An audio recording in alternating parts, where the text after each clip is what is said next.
Hey everyone, and welcome. Today, we are diving deep into ESG, a term you've probably heard, but we're going to look at it through a really interesting lens. The buildings all around us, your home, your office, they're all speaking a kind of secret language about their impact on the world and on us.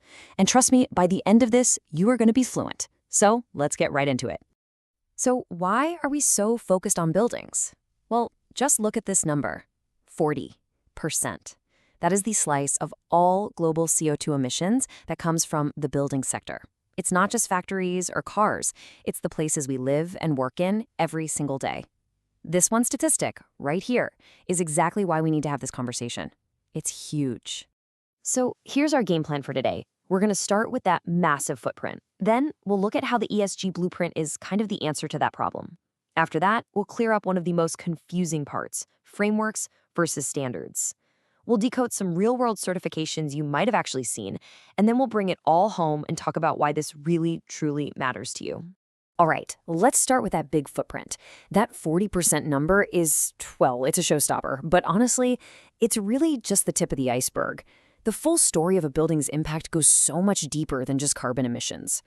I mean, just think for a second. What goes into a building? We're talking tons and tons of concrete, steel, water, you name it. And then, for its entire life, it's constantly using energy. But it's more than that, right? A building isn't just some box. It's an environment.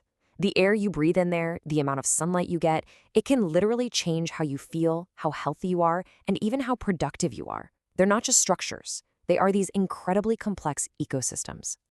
So with a problem this massive, where do you even start? Well, that brings us to the ESG blueprint. And I know, it sounds like another corporate buzzword, but it's actually a really powerful shift in how we think about the very structures that shape our daily lives. First, let's just break down the letters. E is for environmental. This is the one we all think of first, right? It's all about the building's direct relationship with the planet. How much energy is it using? Are the materials sustainable? How much water does it guzzle? It's the hard science of a building's physical footprint. Next up, S for social. And this is so important because at the end of the day, buildings are for people. This part asks, how does this building affect human beings? We're talking about the health of the people inside, air quality, good lighting, but it's also about its impact on the community and even ensuring fair labor practices during construction. And finally, we have G for governance. Now, I know this one sounds a bit dry and corporate, but it's basically the glue that holds the E and the S together. It's all about transparency, ethics, and accountability. Are they being honest about the building's performance? Are they making decisions responsibly? It's the set of rules that make sure all those big environmental and social goals are more than just empty promises. Okay, stick with me here because this is the part where a lot of people get kind of lost. We hear all these words thrown around, frameworks, standards, ratings. What on earth is the difference? Let's clear it up right now with a super simple analogy. Okay, think of it like cooking. A framework is like a general nutrition guide. It's the why. It tells you things like eat more vegetables and limit sugar. It gives you the big picture principles.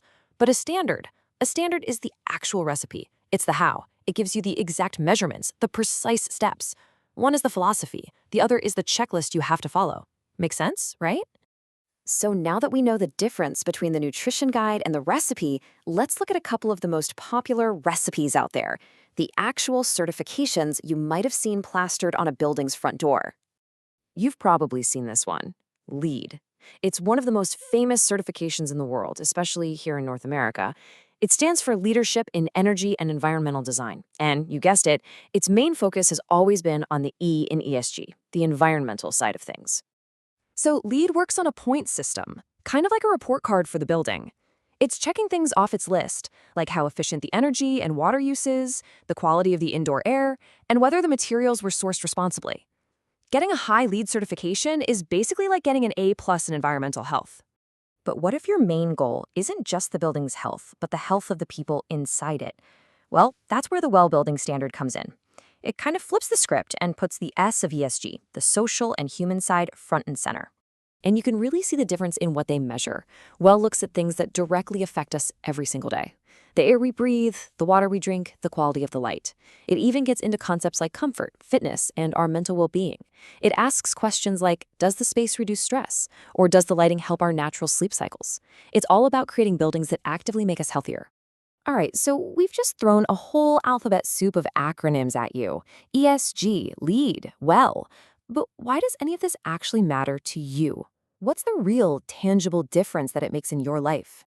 Well, the benefits are incredibly personal. We're talking about cleaner indoor air, which can mean getting sick less often. We're talking about much higher energy efficiency, which means, hello, lower utility bills.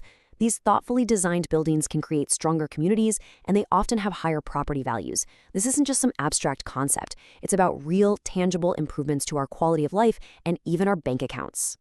So I want to leave you with this one last question. Just for a second, look around you. Right now, think about the air you're breathing, the light you're seeing. Is the building you're in right now just a passive box? Or is it an active partner in your health and the health of the planet? Is it helping you or is it hurting you? Because once you start asking that question, you'll never look at a building the same way again.